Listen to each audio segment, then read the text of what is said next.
anterior con respecto a cálculos. ¿Quedó todo claro? Sí, profe, ninguna duda. Ya, hoy día recién les voy a subir el material que les prometí la semana pasada porque al igual que ustedes también soy estudiante y TM al mismo tiempo, entonces este fin de semana estuve súper ocupada con una prueba que tuve, pero ya hoy día me pongo al día con todas las cositas, ¿ya? Y ya que no hay dudas de la semana anterior, vamos a empezar con lo de hoy que es Sintirama óseo, ¿ya? La verdad acá no les voy a dar mucho la lata porque se supone que ustedes ya conocen parte de esto de la cátedra. Yo más que nada me voy a enfocar algunas generalidades que de repente en la cátedra no se dicen. Y ya la otra semana nos vamos a dedicar propiamente tal a analizar puras imágenes de ocio. ¿Ya? Bueno, para partir, ustedes ya saben que existen tres modalidades de sintirama óseo. Está el sintirama óseo solito, que se hace solamente el whole body, con estática si es que lo amerita. El sintirama óseo trifásico, que tenemos una fase arterial, una fase de pool, finalmente una fase tardía, por decirle así, o ya propiamente tal el whole body, que también pudiese agregarse una cuarta fase para hacer diferenciaciones principalmente entre osteomielitis y celulitis, que ya es horas posteriores, entre 18 a 24 horas después. Y finalmente el sintirama óseo SPECT o SPECT-CT, en el caso de que el centro disponga de uno. Bueno, como generalidades tenemos que el radiofármaco que se utiliza para sintirama óseo es el MDP, el metilendifosfonato, marcado con tecnesio 99 metaestable, ¿cierto? Se fija por el mecanismo de absorción, específicamente en la matriz inorgánica del hueso, que son los cristales de hidroxiapatita. Lo vamos a adquirir en imágenes, o sea, las imágenes de el sintirama óseo de 3 a 4 horas posterior a la inyección, según el paciente. Bueno, y también según la modalidad, porque sabemos que el trifásico, por ejemplo, es un gran paréntesis, que la adquisición comienza inmediatamente después de la inyección bajo cámara y 2 minutos después de la inyección se hace la fase de pool. Ya, esto es para las generalidades de todos los sintiramas óseos. Y esto va a variar dependiendo del paciente. Por ejemplo, si es un niño, el metabolismo del niño es mucho más rápido que el del adulto, por ende, si es un niño chico, incluso puede ser hasta en 2 horas. ¿Ya? En un adulto joven, fácilmente puede ser a las 3 horas. Pero ya en un paciente añoso que tiene el metabolismo más disminuido, por lo general para ellos se requieren 4 horas para poder lograr una fijación óptima que nos sirva para la imagen. La dosis que se administra va de 20 a 25 milicurie según la modalidad que se elija. Por ejemplo, si es el sintirama óseo solito, con 20 milicurie está bien. Ya si estamos hablando de un sintirama óseo trifásico o SPECT, por lo general 23, 25 milicurie para estos estudios que son un poquito más largos y un poquito más específicos, que tienen otros procedimientos entre medio. Sabemos que tiene una altísima sensibilidad, o sea, lo que ustedes vean está ahí, y si el sintigrama no lo muestra es porque no existe, está, pero tiene una muy baja especificidad, o sea, vemos algo que está ahí, sí, pero no sabemos, no nos va a decir que ese sintigrama óseo por sí solo. Es muy dependiente de tanto de la clínica del paciente como de otros exámenes en otros casos para poder complementar la información.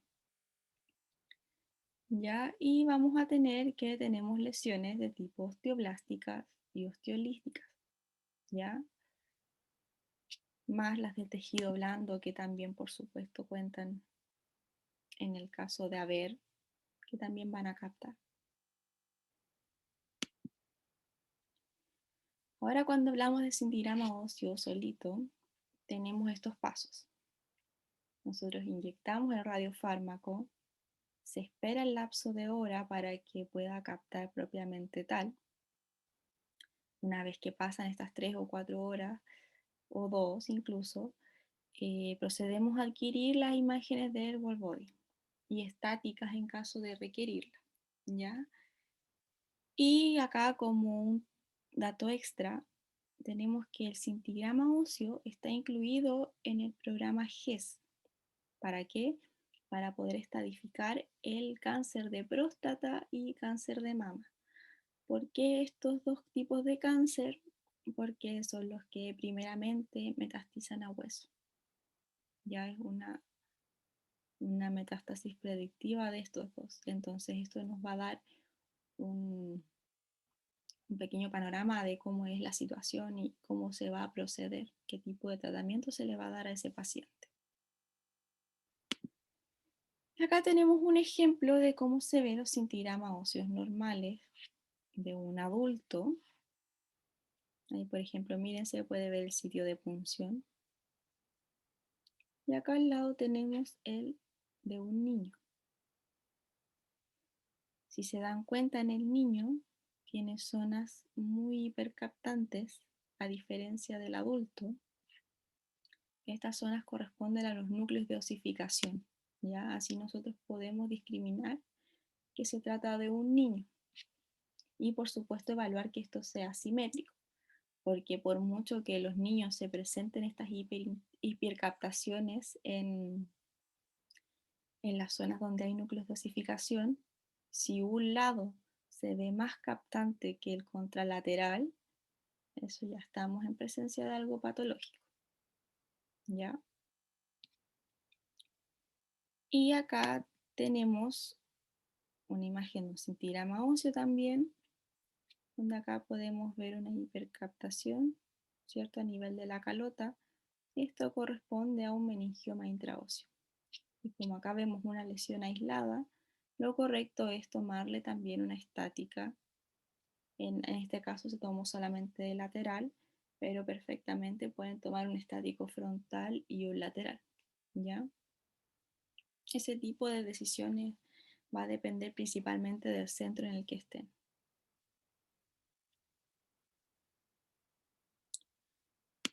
Ahora, el cintigrama óseo trifásico, como les comentaba al principio y como ustedes ya saben, se inyecta radiofármaco cuando el paciente ya está posicionado en la camilla y por lo general esto es como un trabajo de 2 personas. Puede hacerlo uno solo, sí, pero entre que lo hace uno solo, puede ser que uno fue a apretar el botón de empezar la adquisición y realmente no lo apretó y se perdió la fase arterial. Por eso es ideal que sea un trabajo de 2 personas. Uno tiene al paciente acostado en la camilla, se procede a inyectar el radiofármaco y en el equipo, no sé si vieron algunas fotos ustedes de cómo son, uno por supuesto que tiene la adquisición en la pantalla del, de la estación de trabajo del tecnólogo, pero también hay una pantalla chiquitita dentro del equipo, en la gama cámara. Entonces ahí uno va viendo cómo va captando y una vez que uno ve la captación en arterial que ya va subiendo por el brazo, por ejemplo, ahí inmediatamente uno centra en la gama cámara la zona a estudiar, en la zona específica, y se le da iniciar, que es un botoncito que está disponible ahí en esa pantalla chiquitita. Ahora, si es que no está en esa pantalla chiquitita, que por lo general estos son equipos más avanzados, hay lugares que tienen equipos que son un poquito más viejitos, como acá en la Clínica San José, por ejemplo. Ahí tiene que ser sí o sí de la estación de trabajo, que por lo general tampoco no está muy lejos, entonces uno le puede hacer la señal a quien esté adentro o uno correr y darle clic al botón, ¿ya? Pero la idea es que esta fase no falle porque si ya no tienen la arterial, la perdieron, no hay manera de hacerla de nuevo porque ya va a estar circulando el radiofármaco en el cuerpo. Así que en el caso de perderse, ideal que no quede tan pasada, de repente según la patología ya puede ser pasable, el médico lo puede informar igual, pero de nuevo, según la patología, puede ser que sea estrictamente necesaria una fase arterial y en ese caso ya no queda más que repetirlo otro día, ¿ya? Por eso recalco ideal que sea un trabajo de 2 personas.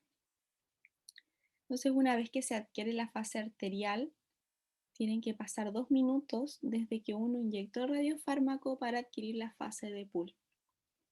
La fase de pool o el pool sanguíneo es la fase en la que uno puede evaluar el tejido blando circundante a la lesión, evaluar compromiso de las partes blandas en general, que esto es muy útil para los casos de celulitis, por ejemplo. Después de esto, ya ustedes mandan al paciente para la casita o a pasear o a donde quiera, pero lo ideal es que lógicamente no se acerque mucho a las personas, mucho menos a niños, porque es una persona que va a estar radioactiva por un buen rato. Y vuelve al servicio a las 3 o 4 horas, dependiendo del paciente, y se le adquiere la imagen del whole body, ¿ya? Y las estáticas de ser necesario, que obviamente en este caso sí lo son, porque tenemos que adquirir de la zona específica a la que se necesita, ¿ya? Y bueno, acá abajito también les dejo esto que ustedes ya saben, que está indicado para patologías que son de índole vascular o que tengan algún compromiso de las partes blandas. Y acá tenemos un ejemplo de cómo se ven más o menos estas fases. Acá de nuevo es un niño. Como les comentaba, vemos nosotros las zonas de hipercaptación en los núcleos de osificación, pero acá vemos una hiperintensidad que se ve la fase de flujo arterial, claramente. Acá vemos el pulso sanguíneo, donde se alcanza a distinguir un poco el hueso, sí, pero en general esto es para evaluar lo que son las partes blandas. Acá podemos ver, delimitar muy bien lo que es la pierna. Y finalmente, ya más tardío, cuando se adquieren las imágenes de hueso propiamente tal, ya se nos borra lo que era lo que corresponde a la pierna, tejido blando, y vemos solamente la estructura ósea. Y como ustedes se dan cuenta, en las 3 fases se muestra esta hipercaptación, que esto fácilmente, por ejemplo, pudiese corresponder a un tumor. Que los tumores son muy característicos, que tienen una hipervascularización por la neoangiogénesis que tienen, principalmente vascularizados por flujo arterial.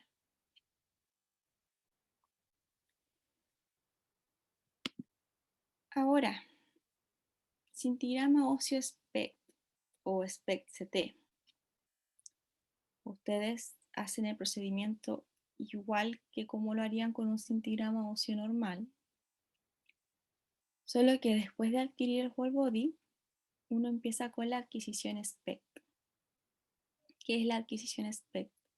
Es una adquisición volumétrica, o sea que dependiendo de la zona a estudiar, la gamma cámara va a girar alrededor de la zona para adquirir imágenes en diferentes ángulos, cosa de después poder reconstruir un volumen y así darnos una mejor percepción de ante qué patología podríamos estar presentes.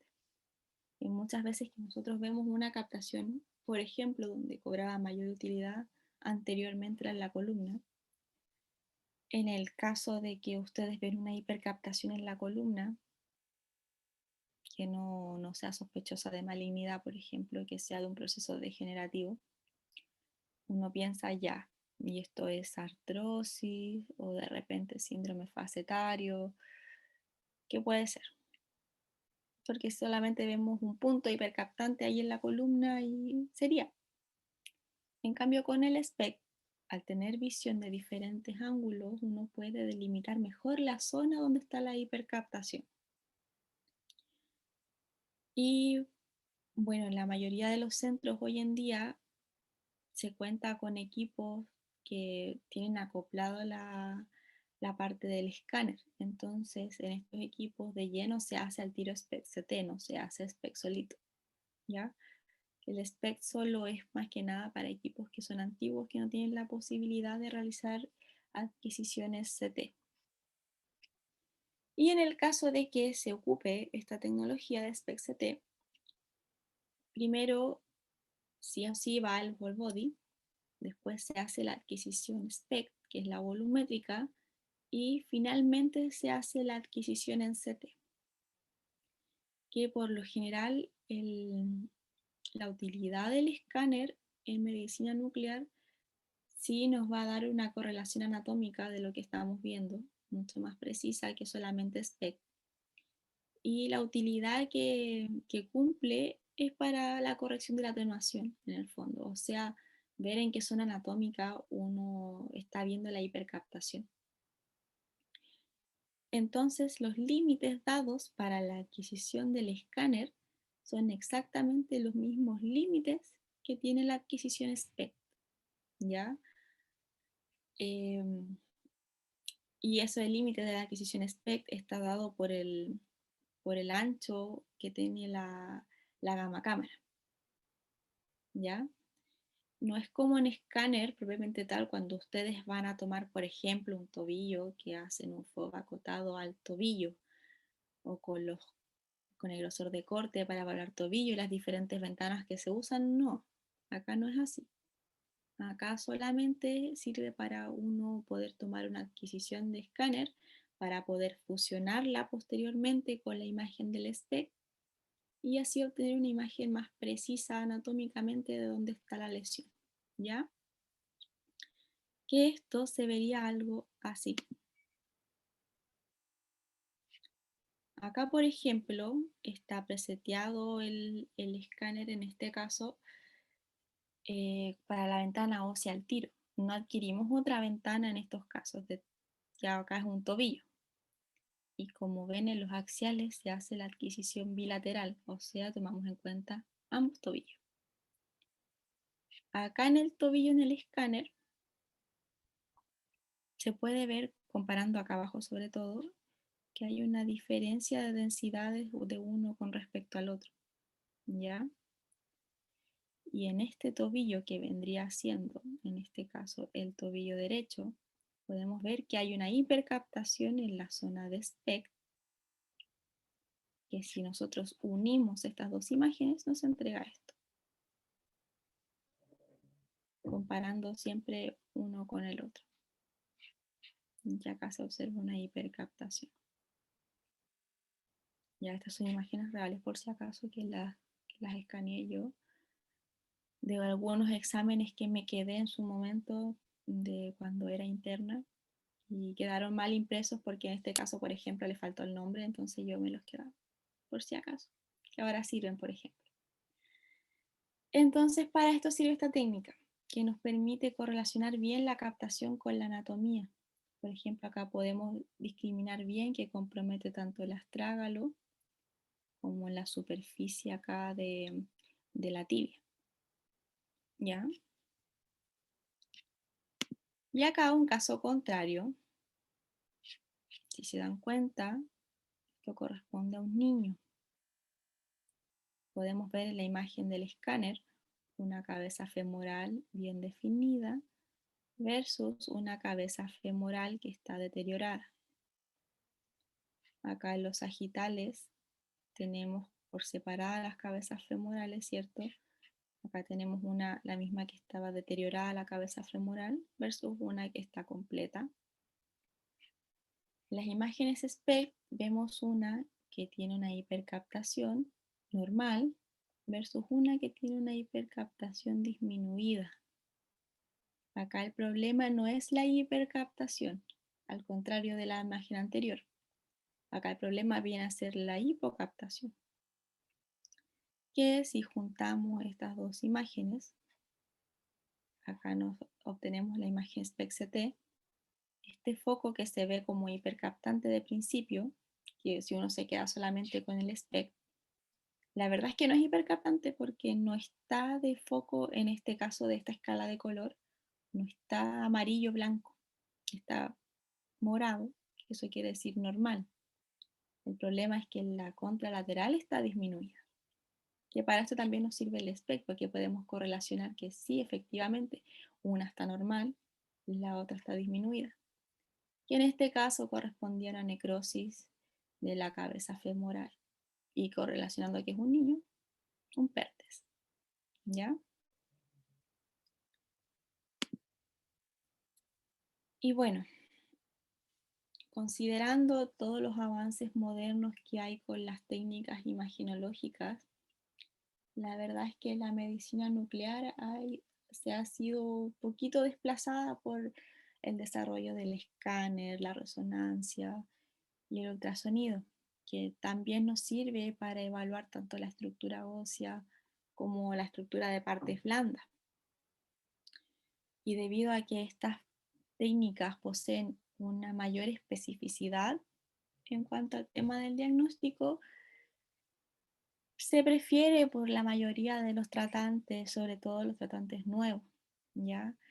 Siguen habiendo partes en los que la medicina nuclear eh, sigue siendo preferida por un tema también de costo, porque, por ejemplo, comparándolos con los costos de resonancia, puede ser, dependiendo del centro también, un poco más económico.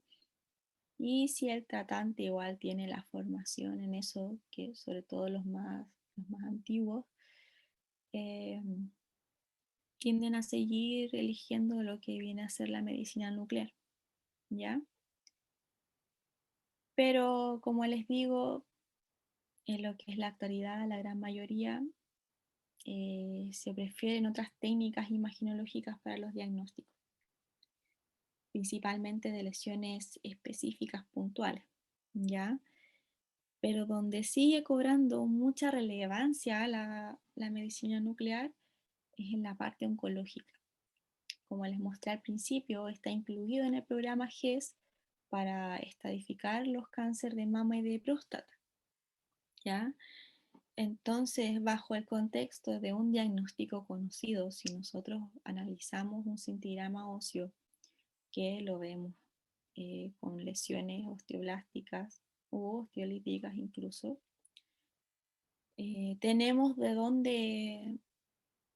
dónde contextualizar la lesión y poder caracterizarla. Ahí la clínica nos ayuda bastante, tanto a nosotros como al médico. Nosotros también para poder saber cómo orientar el examen, ¿ya? ¿Y por qué se elige esta técnica en estos casos de oncológicos, por ejemplo? Porque es relativamente corto adquirir un cuerpo completo, el esqueleto, que lo que se quiere evaluar en estos casos es las metástasis óseas. Y ustedes se dirán, bueno, el escáner es más rápido. Sí, el escáner es más rápido, pero si comparamos las dosis de radiación que involucra hacer un escáner para el esqueleto completo versus un cintigrama óseo, claramente la dosis es menor en el cintigrama óseo, ¿ya? Y también el costo asociado es menor. Entonces, por todas estas razones, eh, se prefiere el cintigrama óseo en estos casos, ¿ya? Y aparte también por su muy alta sensibilidad, nos puede mostrar lesiones muy pequeñas que en otro examen imaginológico pudiese pasar desapercibido, ¿ya? Pero al existir ya actividad osteoblástica independiente del tamaño de la masa o tumor, eh, lo va a mostrar el cintigrama óseo, ¿ya? Ahora ya pasándonos más a este contexto de las metástasis óseas propiamente tal, nos vamos a encontrar que tenemos dos tipos de metástasis. Las de tipo osteoblásticas, que van a ser las que captan el radiofármaco, lo vamos a ver muy hipercaptante, y las de tipo osteolíticas, que estas no van a captar radiofármaco porque hay destrucción de hueso, es todo lo contrario al proceso osteoblástico, pero se pueden delimitar de todas maneras debido a que el hueso adyacente va a captar radiofármaco. Entonces se va a ver un espacio blanco sin captación que es difícil de ver, sobre todo al principio, pero por supuesto que un médico nuclear con una mayor expertise lo va a poder detectar.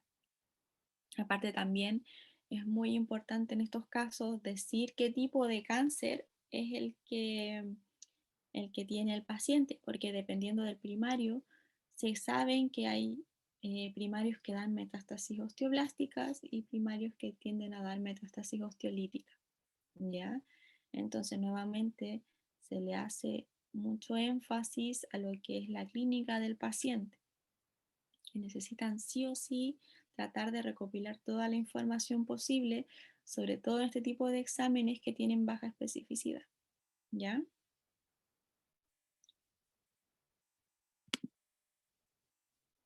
Y bueno, tenemos un patrón de diseminación de estas metástasis. Sabemos que primero van a aparecer en el esqueleto axial y una vez que ya hay en el esqueleto axial, empiezan a invadir el esqueleto apendicular. Y ahora yo les pregunto a ustedes, ¿saben por qué pasa esto?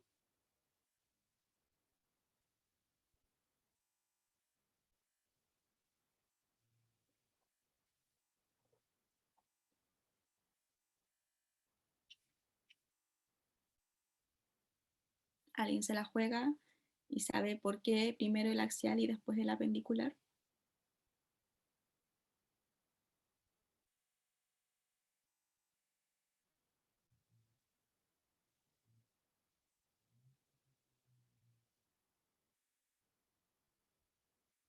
¿No? ¿Nadie?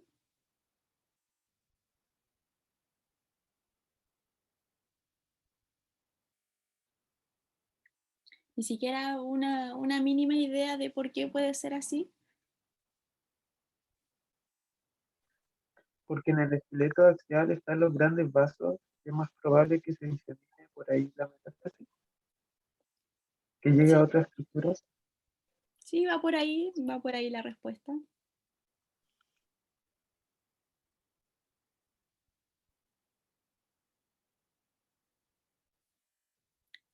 Ya, ahora les voy a contar por qué. Principalmente, sí es cierto, como dijo acá el compañero, existe una cercanía entre los órganos del cáncer primario por la zona de esquelética axial, también por los vasos, ¿cierto? Pero esto va más orientado al tipo de médula ósea que hay en el esqueleto. Si bien sabemos, existe la médula ósea hematopoyética, que es la médula ósea roja, acá en este tipo de médulas donde se generan células sanguíneas, y tenemos la médula ósea adiposa, que es médula ósea amarilla. Ahora, acá en rojo tengo marcado la médula ósea hematopoyética. ¿Por qué este tipo de médula ósea me favorece la diseminación? Lógicamente por todos los procesos que conlleva la médula ósea roja, ¿cierto? Acá tenemos una gran síntesis de vasos sanguíneos, de transporte, entonces esto va a favorecer que las células malignas que se infiltran por vía de los vasos se extiendan rápidamente a la médula ósea hematopoyética. Ahora, cuando nacemos, cuando estamos chiquititos, muy bebés, todo el esqueleto está conformado de médula ósea hematopoyética, a excepción de las epífisis que ya están completamente osificadas, que la verdad son muy pocas cuando uno es bebé, ¿cierto? Después tenemos que hay un proceso normal de conversión de la médula ósea hematopoyética a la médula ósea adiposa, que este patrón va de distal a proximal. O sea que las partes más distales del centro van a ser las primeras en ir convirtiéndose en médula ósea adiposa, hasta que llegamos a un punto en la adultez, que es a los 25 años aprox, puede ser un poquito más incluso hasta los 30, cuando la médula ósea hematopoyética presente queda solamente en el esqueleto axial, que es esto que está acá con rojo. Por esto se explica que la diseminación tumoral sea más rápida en el esqueleto axial y las zonas proximales del apendicular, ¿ya? Y lógicamente ya una vez invadido este sector va a pasar igual a la médula ósea adiposa porque ya está en la médula ósea, ¿ya? Y bueno, con el transcurso del tiempo ya uno siendo un poquito más añoso, hay todo un proceso de conversión medular en que ya la gran mayoría de la médula ósea hematopoyética pasa a médula ósea adiposa, predominando la médula ósea adiposa. Pero esto no quiere decir que se elimine por completo la médula ósea hematopoyética. Va a seguir estando, solo que en menor cantidad y únicamente en el esqueleto axial. Entonces, es por esta misma explicación que tenemos el caso de los niños que se ven mayormente afectados por tumores neuroendocrinos, por ejemplo, y estos tumores tienden a hacer metástasis ósea. ¿Qué pasa en los niños? Como tienen médula ósea hematopoyética por todo el esqueleto, se disemina muy rápido la metástasis ósea. Estamos hablando de una diseminación de cuando uno va a hacer el examen aproximadamente mayor al 50% del esqueleto, llegando incluso 80-90%, o niños que incluso están llenos. ¿Ya? Así como que realmente no hay zona que uno pueda distinguir que no esté invadida por metástasis. Que esto es una explicación del por qué pasa eso en los niños y no en los adultos, por ejemplo. En los adultos sí es cierto que uno igual puede encontrar a adultos que están llenos de metástasis, pero ya eso por lo general es porque el adulto va a asociar más su dolor de espalda o dolor de pierna a un proceso propio de la edad probablemente. En cambio, en comparación con los niños, estamos hablando de que estos niños, desde el momento que dicen, mamá, me duele la rodilla o me duele la pierna, van a examen y que se ve esto y llevemos la medicina nuclear y ya están llenos al momento que el niño dijo que le dolía, ¿ya? Y que por lo general un niño no va a decir tarde que le duele, o sea, apenas al niño le duele, le va a avisar, ¿ya? Y bueno, eso es netamente por esto, por la distribución que uno puede encontrar de la médula ósea. Y eso, la verdad. La clase de hoy día era bien cortita porque más que nada es la parte de repasar un poquito lo que es el cintigrama óseo antes de irnos de lleno a puro análisis de imágenes. No sé si alguien tiene alguna duda al respecto con el cintigrama óseo o con lo que les expliqué ahora último de la médula ósea, que eso es algo que no se tiende a explicar mucho, la verdad, pero tiene mucho que ver con el proceso de diseminación de metástasis. ¿Ya? Entonces por eso este año lo estoy incluyendo para que se pueda valorar bien. Y también para que sepan el por qué. Muchas veces nos dicen primero esqueleto axial, después apendicular, pero ¿por qué? Ahí está el por qué. ¿Tienen alguna duda al respecto? Por mi parte no, profe. Bueno, entonces espero que les haya quedado claro. El programa óseo, como para cualquier otro examen, considerar que son pacientes que están radioactivos. Estos pacientes tienen que tomar precauciones especiales, como por ejemplo orinar en un baño idealmente del de medicina nuclear, que está separado del baño del personal de medicina nuclear, es un baño exclusivo para pacientes, que tienen que tirar la cadena sí o sí 2 veces.